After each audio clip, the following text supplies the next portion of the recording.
Okay, now we come to the uh, the teaching on interdependent origination, which we can begin today. But because I started, 1 hour late today, because I thought there was hardly anybody here. Where you were all there, but I couldn't see everybody was there. I thought there was only 4 people, so I was going to wait until there was more people. So we've missed an hour of the possibility of giving this teaching this week, so we might have to continue next week. But anyway, we'll start today the teaching on the wheel of life, or what we call interdependent origination, the law of interdependent origination. Okay. Então, vamos iniciar agora os ensinamentos a respeito, né, da roda tibetana da vida. Em especial, nós vamos abordar a originação interdependente. Hoje, como eu estava considerando que só haviam quatro pessoas aqui, eu não iniciei de imediato os ensinamentos, mas de todo modo, esse ensinamento não pode ser preferido de uma maneira tão limitada com relação ao tempo. Nós vamos continuar esses ensinamentos no nosso próximo encontro e nós vamos tratar da originação interdependente. Nós vamos tratar da lei da originação interdependente. Okay, so here we're going to look at, this so-called painful reality of samsara. What is samsara? And this teaching on the wheel of life, it really explains in detail this idea of samsara. What is samsara? It's not a place, as I often, with joke with people. It's not a restaurant. It's not, usually when we think of samsara, we think, oh, rock group or restaurant or movie or whatever. But, we don't really understand the meaning of samsara. And then the opposite, the opposite idea is nirvana. Nirvana is the rock group. Sorry, samsara is not the rock group. Samsara is usually related to as the movie. I can't think what else is samsara related to. Usually the health food shop or the whatever, I don't know. Anyway, very few of us actually know the meaning of samsara and nirvana. So when we understand this teaching on the 12 interdependent links, then it becomes clear to us how this vision of samsara, of dualistic fixation, is perpetuated. How ignorance and confusion is perpetuated. So it's a very important teaching, and it really is the basis of all the Buddhist philosophy and teachings. Okay, Carla.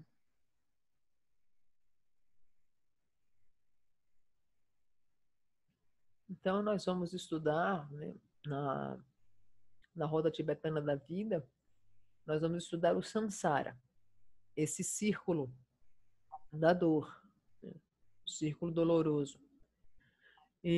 Mas precisamos compreender inicialmente o que é samsara. Em geral, nós associamos samsara ao nome de algum restaurante, a um filme, ao nome de uma loja de produtos naturais. Nós, de fato, não entendemos o significado de samsara, nem mesmo de nirvana. Em relação, quando nos perguntam o que é nirvana, nirvana é o nome de uma banda de rock, né? Quando, na verdade, significa algo muito mais profundo do que meramente essas atribuições. E nós vamos estudar os 12 elos, né, do samsara. nós vamos estudar como a visão dualista é perpetuada. Vamos estudar como ignorância e confusão são perpetuadas. E vamos compreender que ignorância e confusão consiste na base dos ensinamentos budistas e na base da filosofia budista. That's it. Okay, so our teachers, they represent the possibility of nirvana, or this ultimate peace that we talked about previously. But to realize that possibility, we need to realize the nature of samsara. We need to study it and we need to understand it. So samsara is a complex situation which is based on passion, desire, aggression, hatred, or aggression, aversion, and ignorance. So that's what samsara is based on. Its essence is turmoil or chaos. But unless you relate to this passion, aggression, and ignorance as the path itself, you will not discover the goal. So seeing the truth as it is the goal as well as the path. So by understanding the nature of phenomena, moment by moment, it is the path and it's also the goal. So by discovering the truth of samsara, at the same time, you're discovering nirvana. In fact, the reality of samsara is equally the reality of nirvana. Truth does not depend on formulas or alternative answers, but truth is seen to be one truth without relativity. Okay, come on.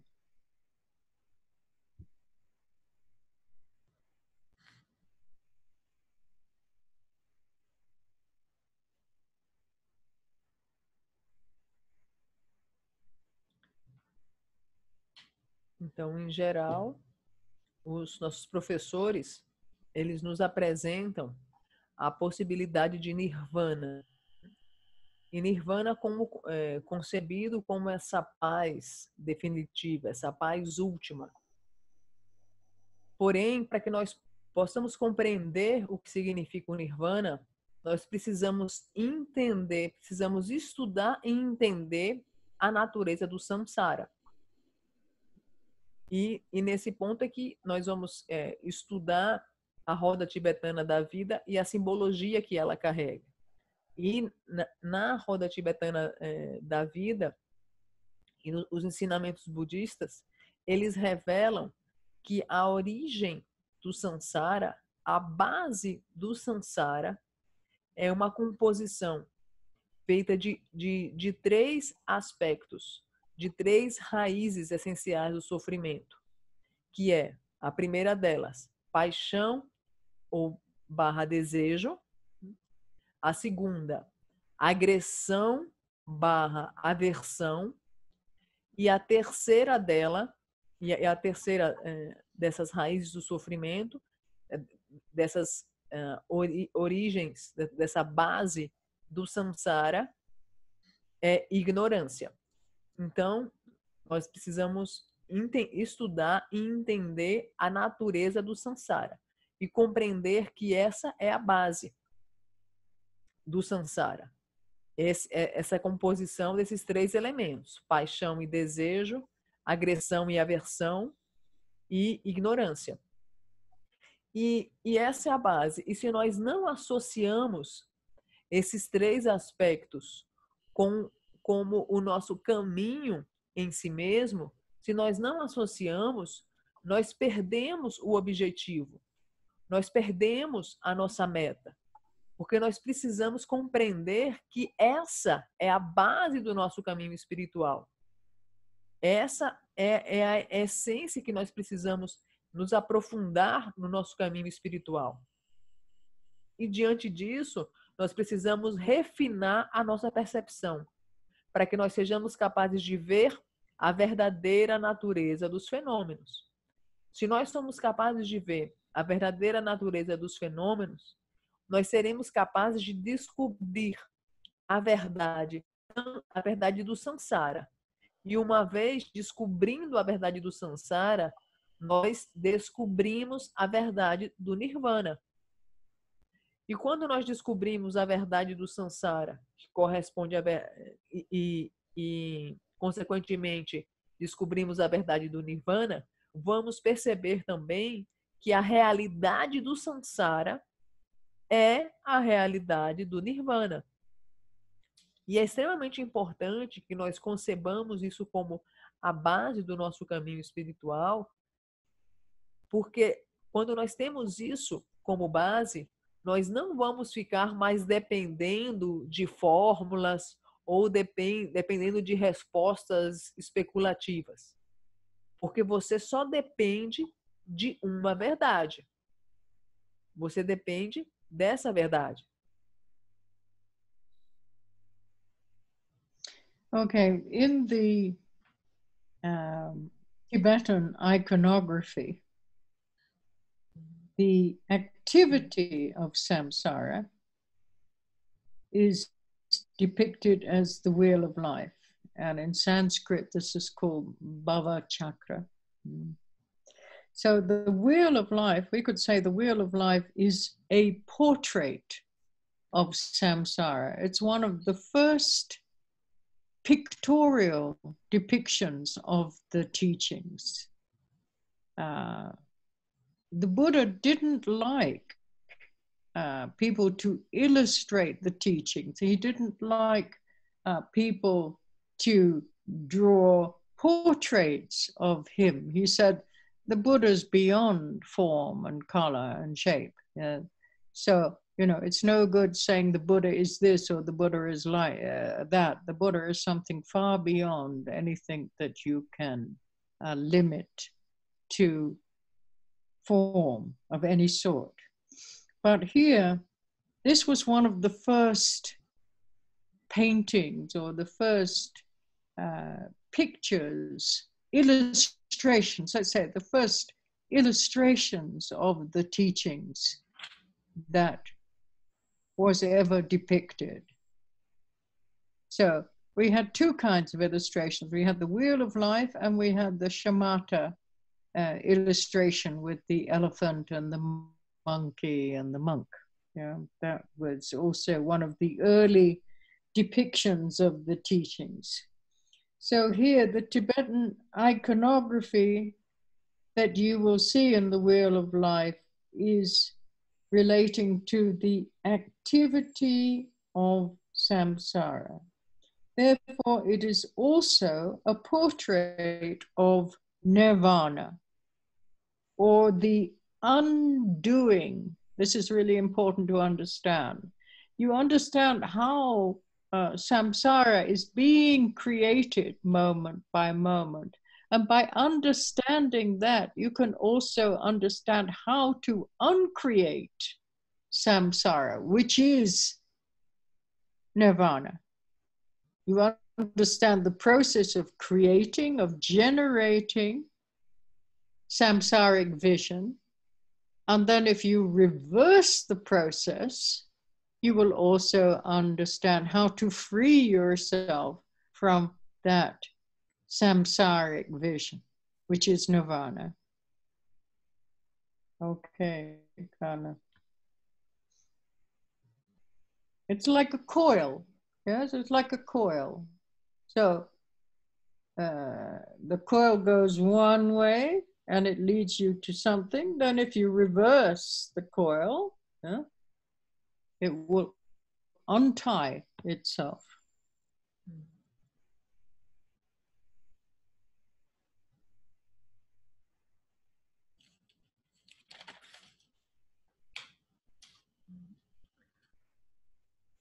Então, nós vamos estudar a figura, né, que representa o Sansara.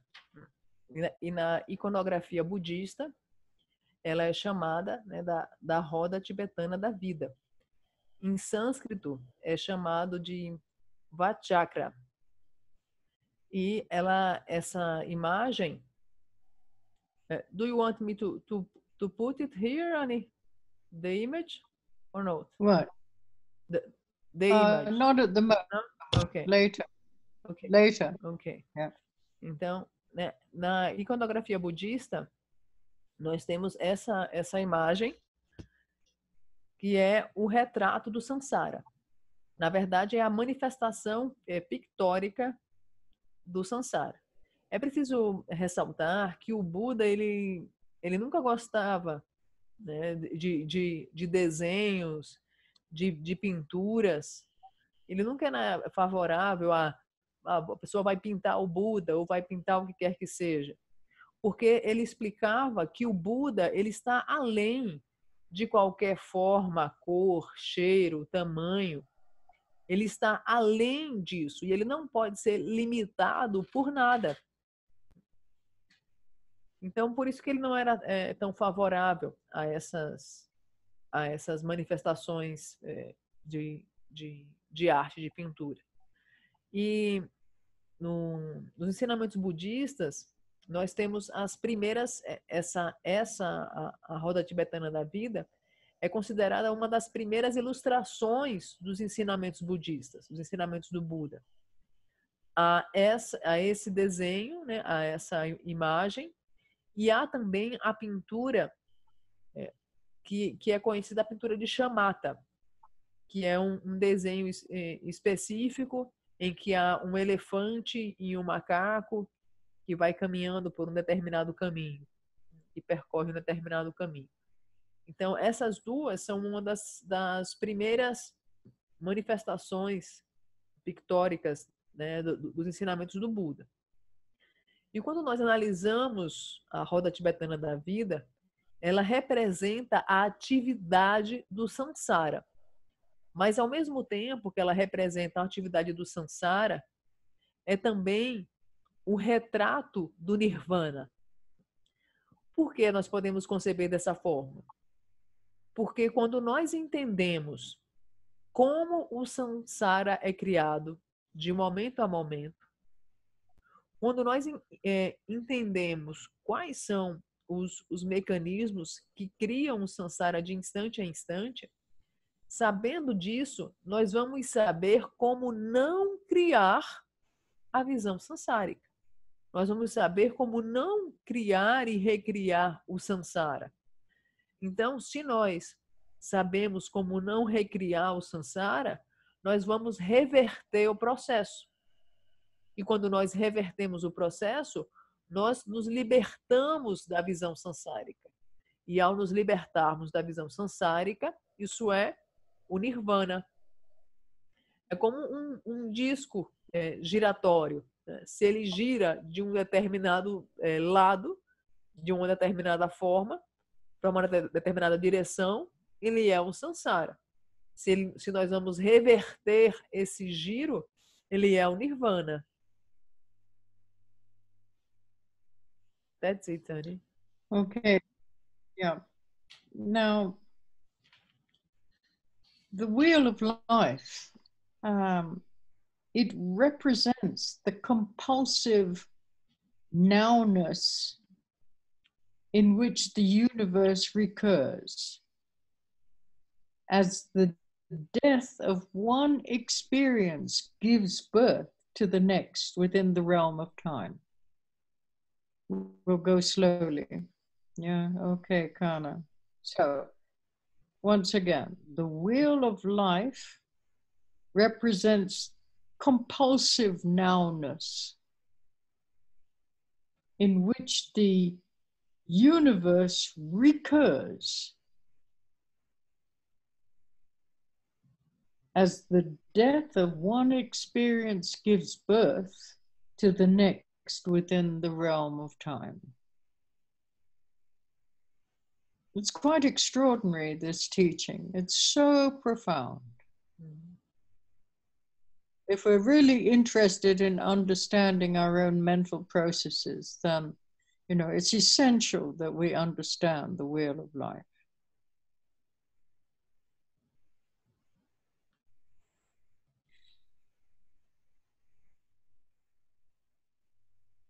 Então, a roda da vida, ela representa a compulsiva agoridade, que é o estar no agora.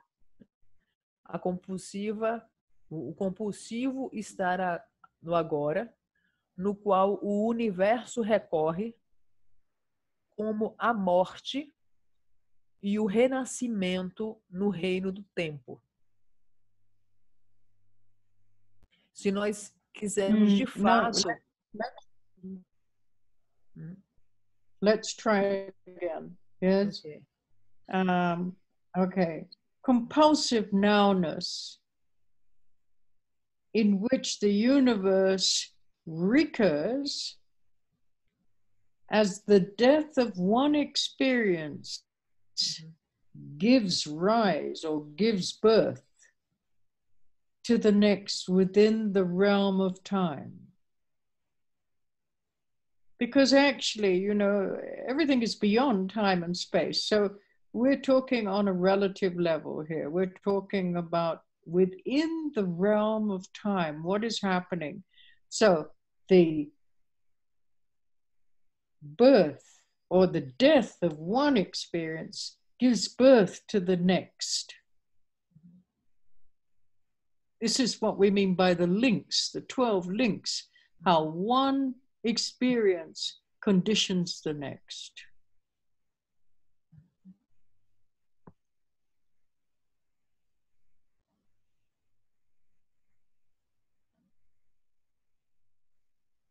So we could say this is a continual cycle of birth and death. So each new experience contains the quality of the previous one. So within this realm of possibility, a pattern of chain reactions arises, and we call this the 12 nidanas, or the 12 links of interdependent origination. So we begin to see more and more clearly that there is a pattern to samsaric vision.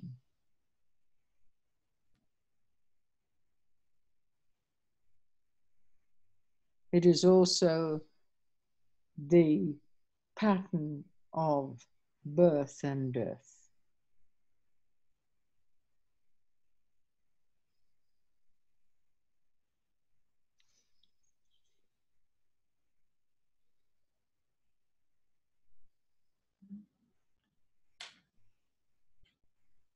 Se nós realmente quisermos entender os processos mentais, é essencial que nós compreendamos a roda da vida e a simbologia que ela revela. A roda da vida, ela representa esse agora, estar no agora compulsivo, no qual o universo recorre como a morte de uma experiência que dá à luz a outra no reino do tempo. A morte de uma experiência que provoca o nascimento de outra no reino do tempo. E essa representatividade se encontra nos 12 elos. Os 12 elos revelam que uma experiência condiciona a outra, como um ciclo contínuo de morte e vida. Uma experiência morre e dá vida à próxima experiência. Só que a próxima experiência, ela contém as qualidades da experiência anterior. É por isso que nós dizemos que é como se fosse uma corrente de ações que surgem. Por isso que se diz originação interdependente, com relação a esses 12 elos, aos 12 nidanas, nós vemos com mais clareza que há um padrão na visão sansárica e que é realmente um padrão de nascimento e morte.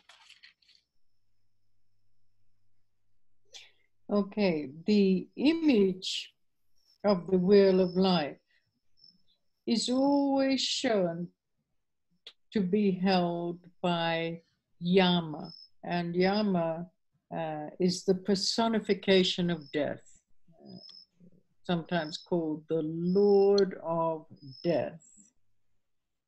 And the personification of death provides the, hold on a second.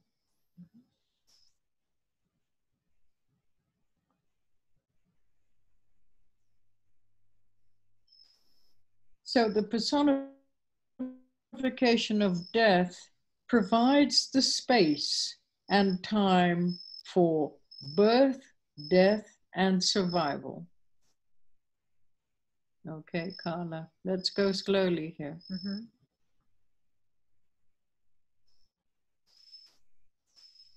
So without death, we would have no possibility of birth. Yeah? So it provides the space and time for birth, death, and survival.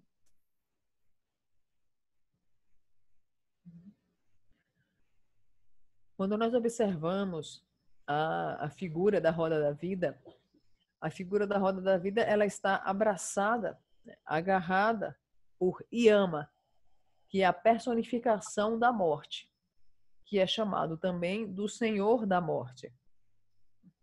E ele está agarrando a roda da vida, que promove, que proporciona o tempo e o espaço em que se inserem nascimento, morte e sobrevivência. Sem morte, não há nascimento.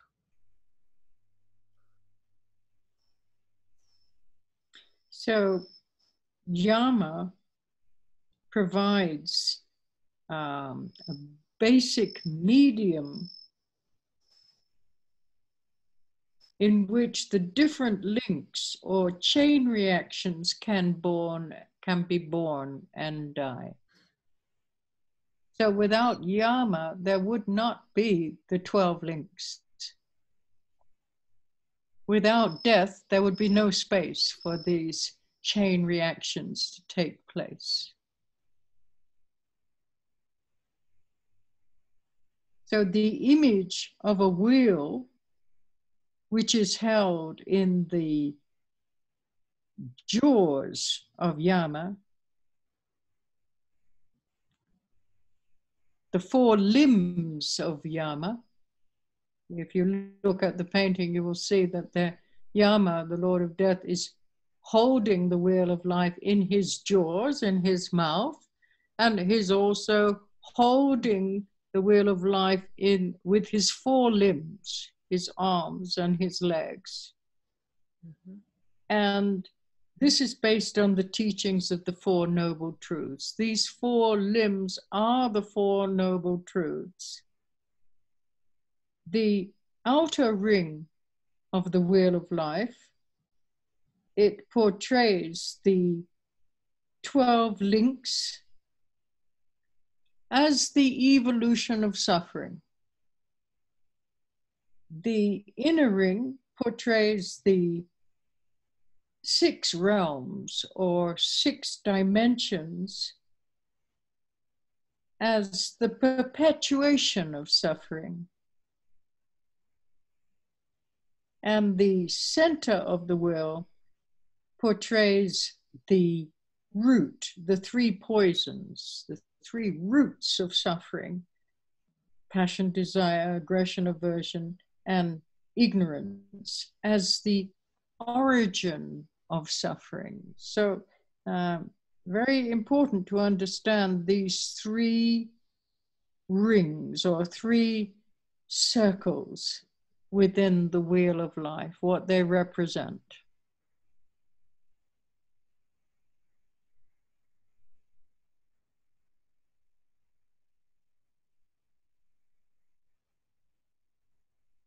Então, Okay, Carl. quando nós observamos a, a imagem, né, a figura da roda da vida, nós vamos observar que o Yama ele promove em que as reações em cadeia de morte e vida aconteçam. Sem Yama não poderia haver os elos. E na imagem nós conseguimos visualizar que Yama ele se agarra à roda da vida em cima, na parte superior ele está mordendo, né, a roda da vida, ele segura com os dentes, com a sua mandíbula, né? Ele segura e segura também a roda da vida com as quatro patas, as duas em cima e duas embaixo.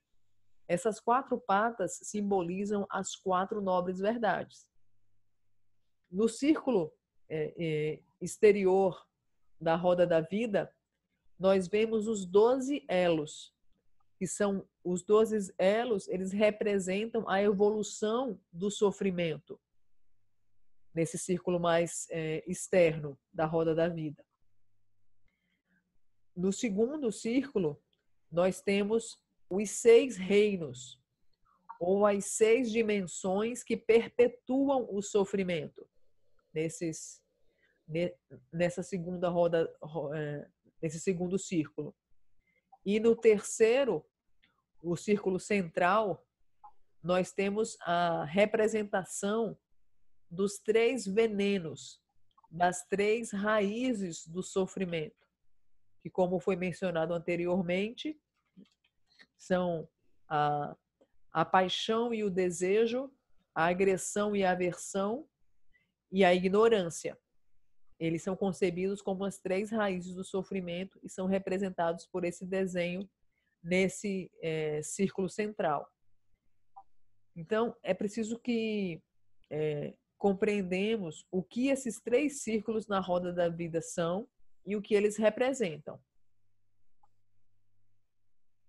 So the inner circle, the passion, desire, aggression, aversion, and ignorance, this is the origin. You forgot that bit. This is the origin of suffering.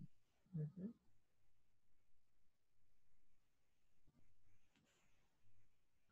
O círculo central, ele simboliza a origem do sofrimento. All right? The root of suffering. A raiz do So sofrimento. now we look at the outer ring first, which is the 12 links, or what we call the 12 nidanas.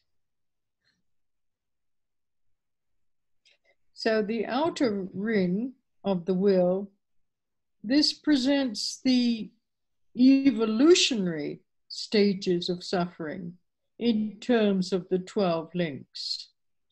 So the links represent how chance occurrences can evolve to a crescendo of ignorance and death. So the ring of the links may be seen in terms of causality or as accidents that lead from one situation to the next. So they represent an inescapable chain of coincidence that brings imprisonment and pain. So we could say that we have been processed through this gigantic factory of raw material.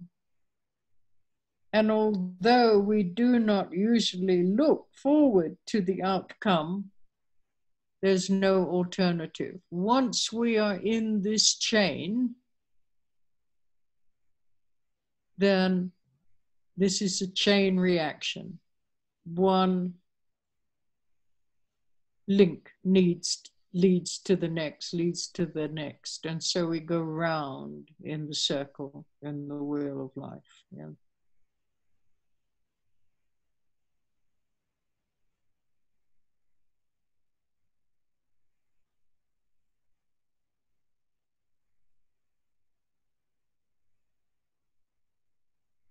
So anything that happens, it will lead to the next link, which will lead to the next link, which will lead to the... Whilst there is ignorance, there is imprisonment. Whilst we don't know our own nature, then we have no alternative but to go round in this wheel of interdependent origination. There's no way out whilst there is ignorance and confusion.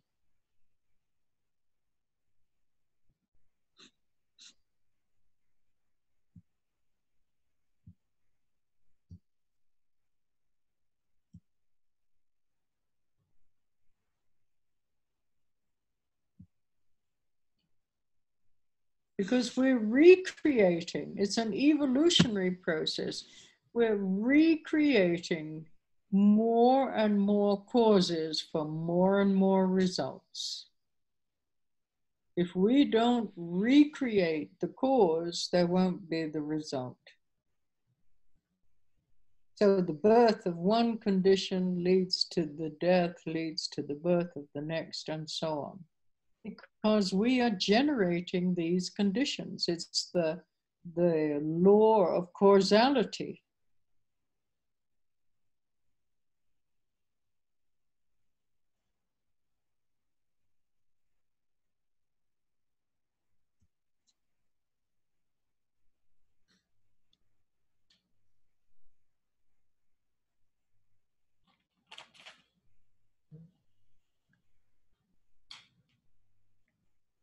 Então, nós estamos observando o círculo exterior, esse anel exterior. Nele, há os 12 nidanas, ou os 12 elos. E eles representam os estágios evolucionários do sofrimento. Eles demonstram as oportunidades em que ocorrem ignorância e morte. De maneira que esses 12 elos, eles simbolizam a causalidade ou os acidentes que levam de um a outro. E eles demonstram que um elo gera o outro elo, que gera o outro elo, e esse gerar constante de causas e consequências vão proporcionar aprisionamento e dor. Só gera aprisionamento e dor.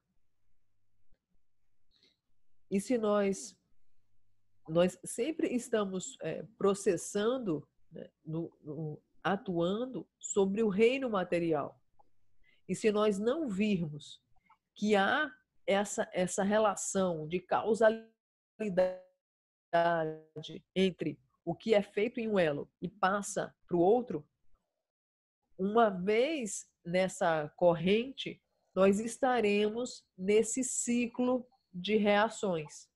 Um elo leva para o outro, que leva para o outro, e nós ficamos em círculos, percorrendo a roda da vida. E qualquer coisa que acontece nos leva para a seguinte, porque existe a lei da causalidade. Enquanto houver ignorância, enquanto nós não somos capazes de ver a verdade, não há forma de nós escaparmos dessa roda do samsara. Enquanto houver ignorância e confusão, nós não podemos sair dessa roda da vida. Por que nós não podemos sair? Porque nós vamos constantemente recriar mais causas que vão gerar mais e mais resultados, que vão gerar em mais e mais confusão e sofrimento. A partir do momento que nós não criarmos as causas que geram mais e mais dor e sofrimento, nós teremos a habilidade de podermos sair dessa roda. Enquanto isso, se nós continuamos recriando mais causas que geram mais e mais resultados, vamos nos submeter à lei da causalidade.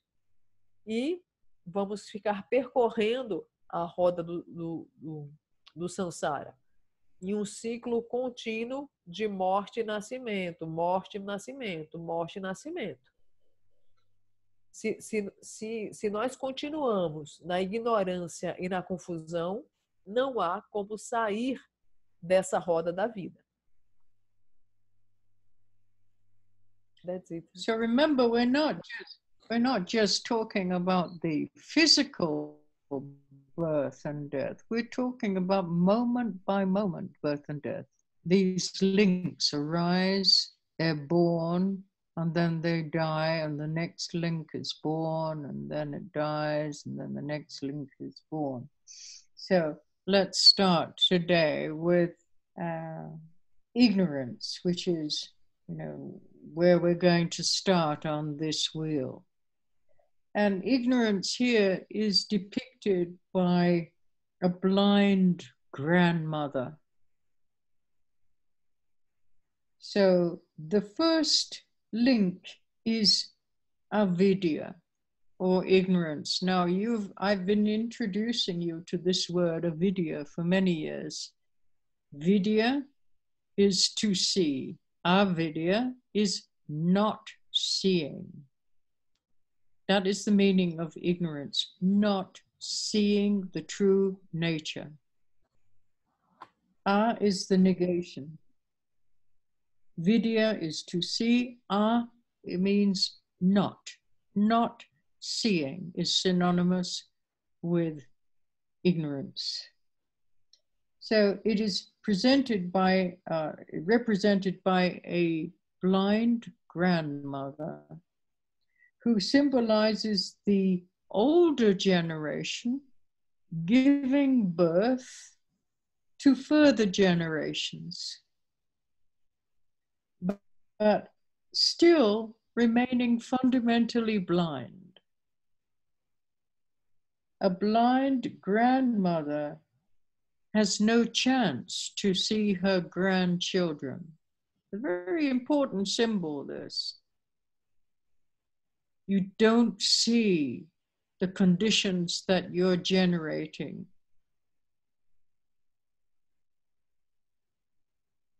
She has her own concepts and ideas about how the world should be, and she struggles constantly trying to communicate with her grandchildren. But she is unable to see their own struggle properly and completely. She is highly inquisitive and extremely interested in any kind of gossip involving her grandchildren. But such gossip is endless.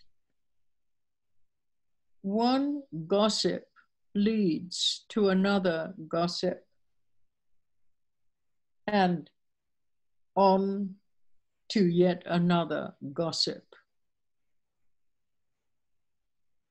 So the grandmother represents the basic intelligence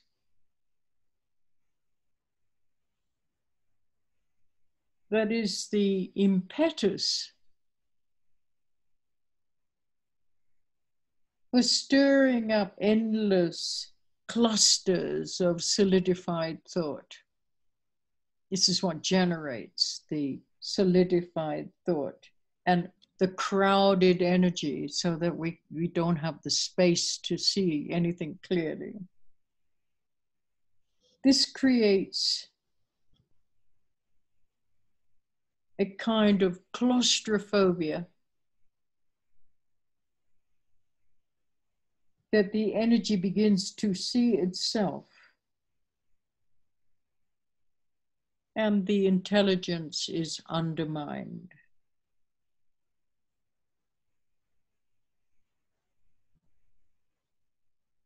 So the overcrowded,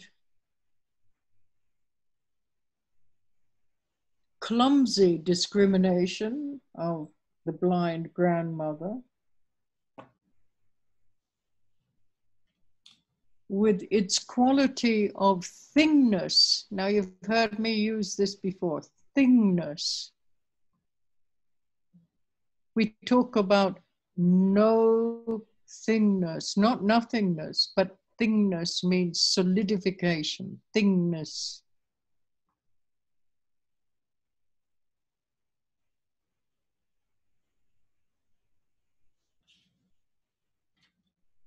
Or solidified space.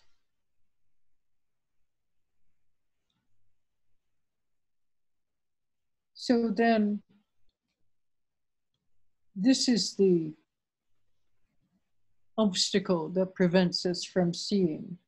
So that all we see is deception and loneliness. This is the symbol of the blind grandmother. Incredible symbols are used in each link. We need to contemplate these symbols to get the feeling of what we are actually doing moment by moment. We don't know we're doing it. We don't know what's happening as we're generating these actions through our samsaric vision. We can't see what they are producing in the future. We just compulsively react to whatever we perceive. Whatever our projection, we react to it. Like blind, we're totally blind. We don't see what we're doing. So the blind grandmother is a wonderful symbol of ignorance.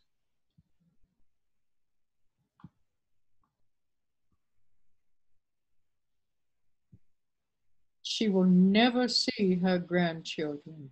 She will never see what she is producing.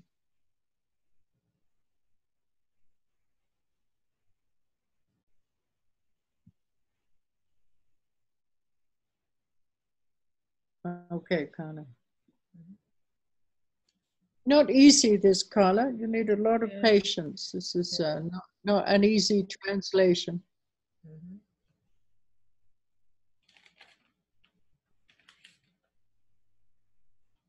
Então, nós vamos observar o primeiro elo.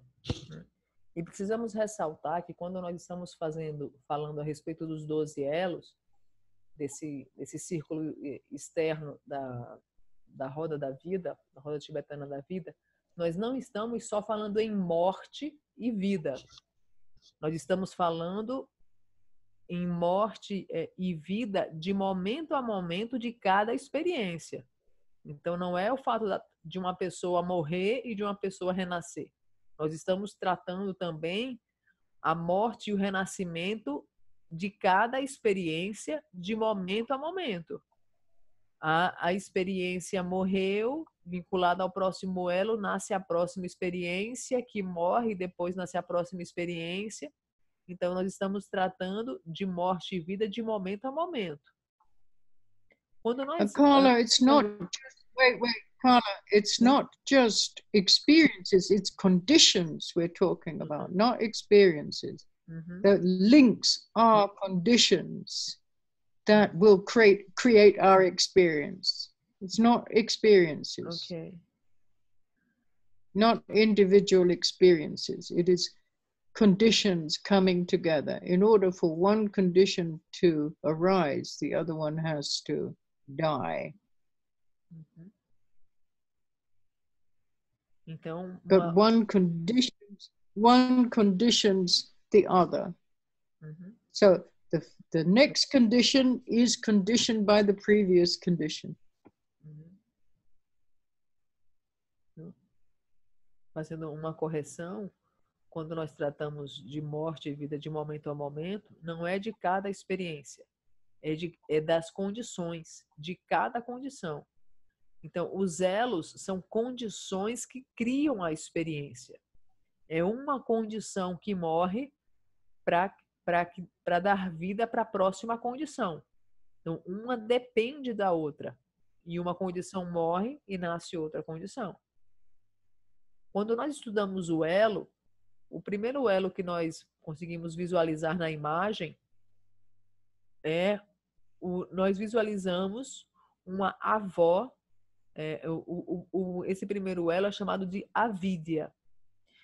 E essa avidya é representada por essa avó cega, que tem o neto dessa avó ali próximo. E essa avó cega significa a ignorância. Como vimos anteriormente, vidya significa ver. E a significa a partícula negativa, não. Então, avidya significa não ver. Não ver a verdadeira natureza de si mesmo e não ver a verdadeira natureza dos fenômenos.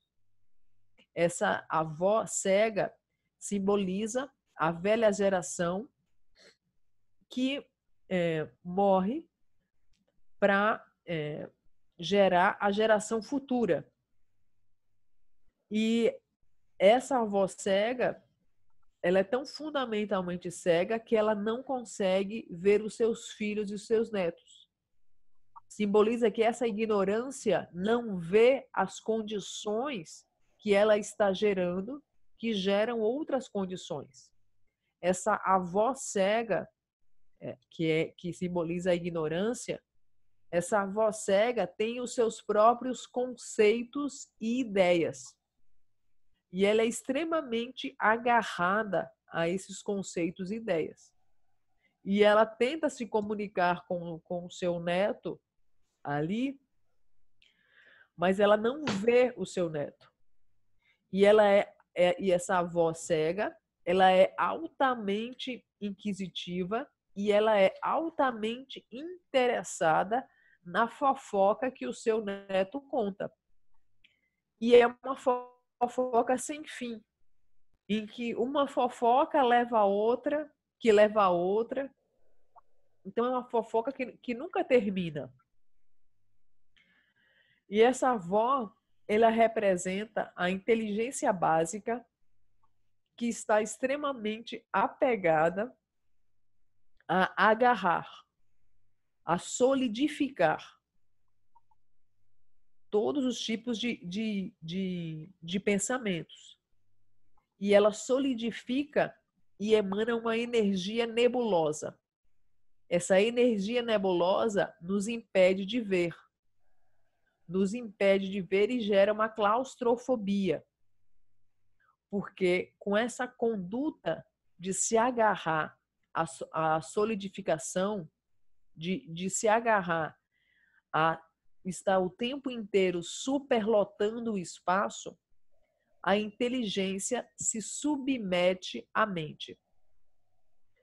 E como há essa superlotação, como há essa tendência que nós poderíamos chamar de coisidade, que é o tempo inteiro estar solidificando, sempre criando coisas e superlotando esse espaço, solidificando o que quer que seja, como ela faz isso? Ela possui uma discriminação grosseira, inepta. Ela não consegue discriminar as coisas. E essa coisidade, essa mania compulsiva de o tempo inteiro essa avó cega estar criando coisas e solidificando e superlotando esse espaço, esse é o obstáculo que nos impede de ver. E as consequências dessas características dessa avó cega é decepção e solidão. Essa é a consequência. E nós podemos contemplar muito profundamente o símbolo dessa avó cega, o símbolo de avidya, de não ver. E nós podemos contemplar essa imagem, esses ensinamentos, e nós vamos compreender com mais precisão quando nós geramos, quando nós produzimos a nossa visão sansárica. E contemplando, nós perceberemos como nós compulsivamente reagimos ao que percebemos. Reagimos ao que percebemos, tornando o que percebemos cada vez mais e mais sólido, vamos superlotando o espaço e vamos deixando a nossa inteligência estar submetida à nossa mente. E a Vidya, essa avó cega, ela nunca vê o seu neto. Isso representa que ela nunca vê o que ela está criando. Ela nunca vê como ela está produzindo essa visão samsárica. Não vê essa névoa que ela está produzindo e que nos impede de ver. That's it, Tani. So, because we don't see the true nature, then we have no alternative but to generate these 12 links. It's automatic, yes? It's a pattern. And it just goes round and round, doesn't go anywhere. Samsara doesn't go anywhere. It just regenerates this dualistic vision over and over again. And this dualistic vision is the cause of our pain and suffering and confusion. So this first link, it might be experienced as a kind of subtle irritation, but it's also a subtle kind of absorption. And this experience continues throughout the links, from the grandmother to the grandchildren. The absorption of the first link is a form of bewilderment. Now, this word is very hard to translate into Portuguese. Bewilderment. It's like, I don't know how many of you have ever had surgery, but when you wake up from the anesthetic, you've been under an anesthetic, you wake up and you don't know where you are. You're not sure who you are, where you've been. This is what we mean by bewilderment. We have no clear reference points.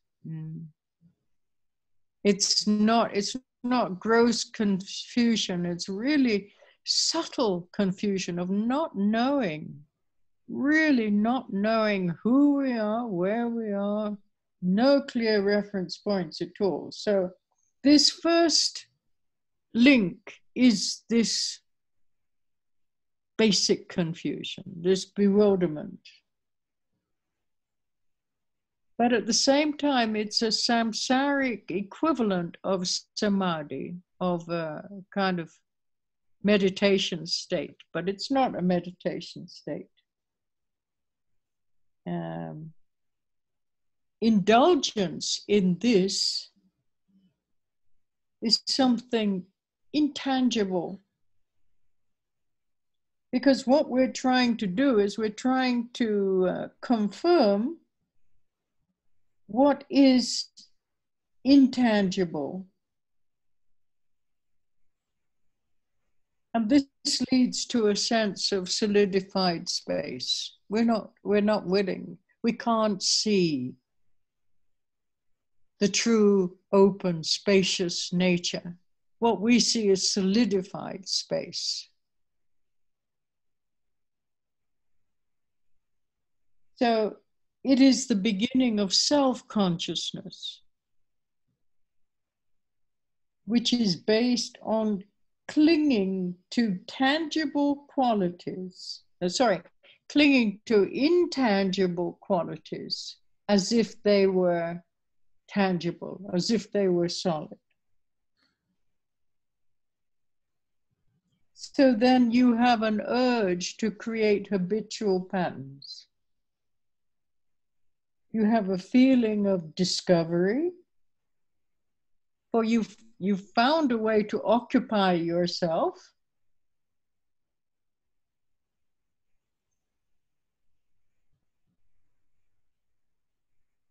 And you're kind of losing your basic ground because you really don't have any clear reference points at this stage.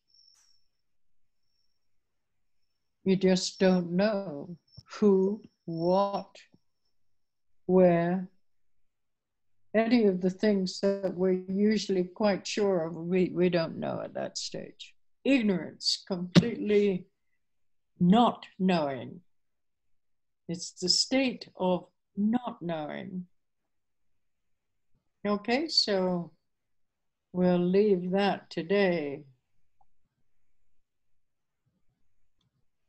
Uhum.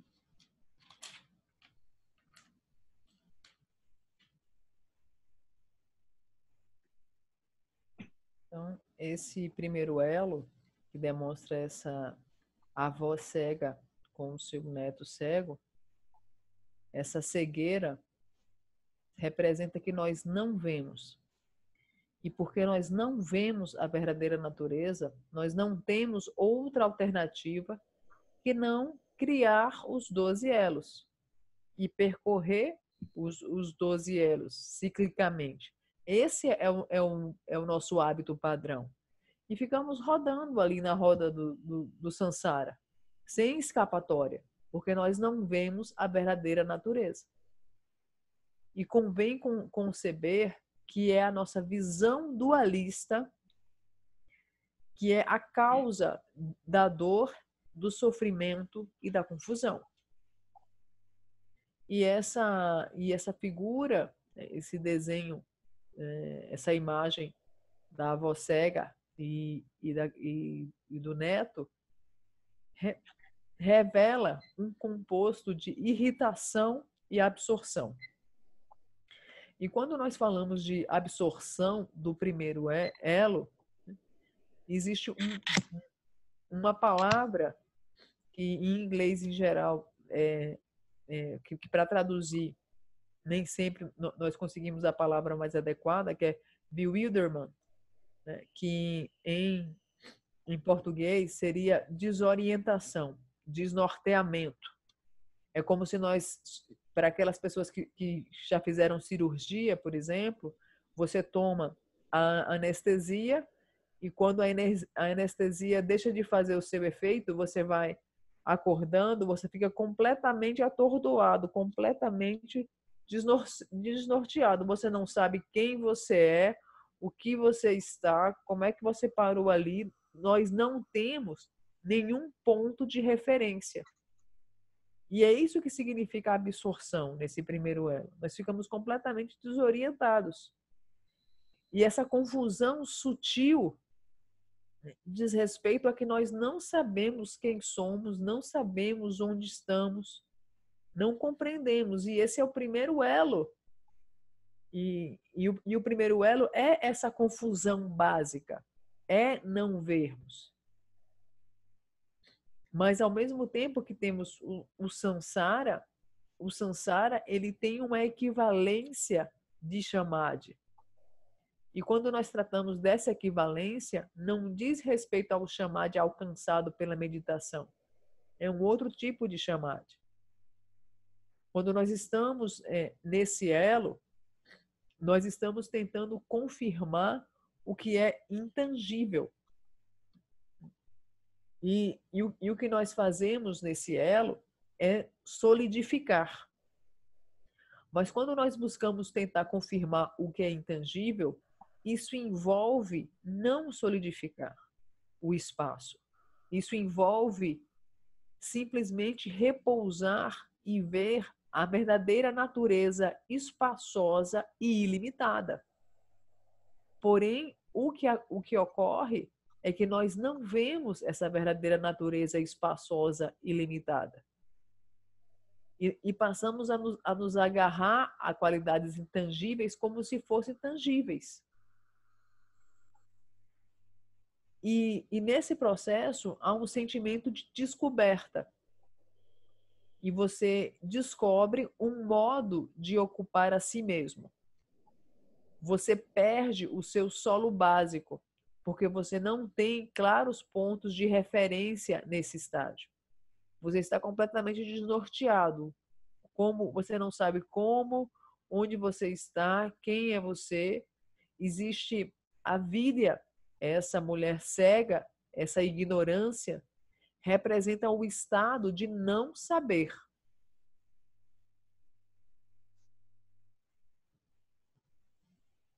That's it, Annie. Thank you, Carla. Not easy to translate this at all. Really not easy to translate. I hope you have a little taste of the beginning of this teaching anyway. So if conditions allow, then next Sunday we will continue. And then the following week, I'm moving to Divinopolis on the 29th of this month. I'm going to start my journey. And so I'm not sure where we will be on the Sunday. Am I teaching that Sunday, Denise? Am I teaching on Denise, no the domingo, 31st? Dia 6 e 7 de abril. 6 and 7 April, Annie. 29, no. So am I teaching? Am I teaching on the 31st? No. No dia 31, ela vai proferir ensinamentos em algum lugar, Denise? Não, no dia 31 não, provavelmente durante a semana, dia 3 ou dia 4. Okay, so then we may be able to continue from Edenice's apartment on the 31st. Yeah. So next week, if I'm here and the conditions allow, we'll continue. And also we may be able to continue from Divinopolis the following week. All right, everybody, have a wonderful week. Stay well. Love to you all. If you have any questions, then please ask me on WhatsApp. And if I have conditions, I'll try and reply to you all. Então, nós continuaremos. Thank you. Thank you, Annie. Nós continuaremos. Bye-bye. Thank you, Annie. Thank you. Bem. Boa noite. Boa noite. Boa noite. Obrigado. Boa noite. Obrigada, Carla. Obrigada, Carla. Obrigada. Fiquem bem. Se vocês tiverem quaisquer questionamentos, podem perguntar para mim no WhatsApp, que assim que eu puder eu respondo para vocês. Obrigada, Carla. Obrigada, Carla. Boa semana a todos. Boa semana, gente. Bom revê-los. Denise, querida.